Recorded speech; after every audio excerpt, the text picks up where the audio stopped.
When I was heading off to Milton Keynes in the car, I was driving out of East London where I live, just heading north. You go under that low bridge there. And as I was doing that the first time, I thought, you know, that sign has changed. That sign there.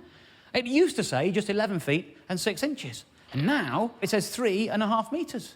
Still says 11.6 there, but 3.5 metres is the main thing. This is down to a European directive. It was all over the press at the time. The BBC had a story about it, of course they did, as did the Telegraph. Oh, some of the Telegraph, they were outraged in the Telegraph, they really were. Critics have also expressed concern it could lead to kilometres per hour being introduced on speed signs. This is the thin end of the wedge for some people. And what really matters is what units you're measuring the thinness of that wedge end in. The Mail obviously had it, as did the Times, of course they did. Oh, people were up in arms. And you know me, ladies and gentlemen. I like it when people get upset about things they really shouldn't bother getting upset about.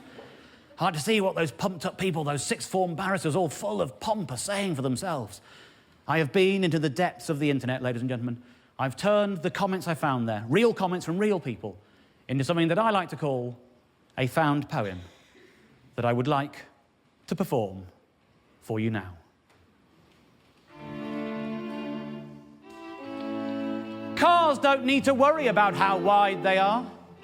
They are car size. They fit. It's lorries and buses that need to worry about this sort of thing. And to be fair, many of them arrive on ferries. If you ask me how tall I am, I will tell you that I am 5'10". Others will answer the question differently. Say 6'2", or 5'9", or even 5'4", in the case of some women. It all depends on how tall they are. Notice anything about these heights?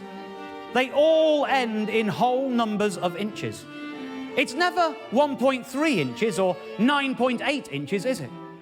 Feet and inches are the natural choice for measuring humans, because that's what we grow in. Well, I, for one, am all in favour of metrifying our world. It's just that I think we should wait until all the people who grew up with pounds and ounces, etc., have died first. Before then, it is unfair. Temperature-wise, I was brought up with centigrade, so I get that. But I wish I had got Fahrenheit too, because the 360 degrees of Fahrenheit connects temperature to circles, which is good. Because circles equal harmony, equal life. The speed limit on a motorway is 70 miles per hour. The metric equivalent would be 112.65 kilometres per hour. They are never going to make a road sign that says 112.65 kilometres per hour.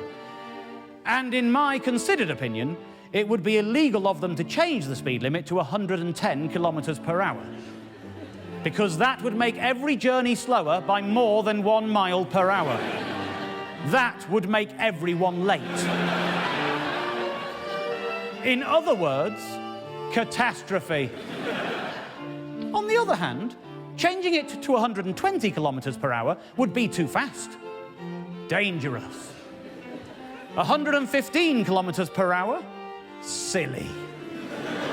112 kilometres per hour? Even sillier. Ergo, 70 miles per hour is right. QE2. Fahrenheit was German. Celsius was Swedish. Kelvin was British. So Kelvin is best. End of. I thank you.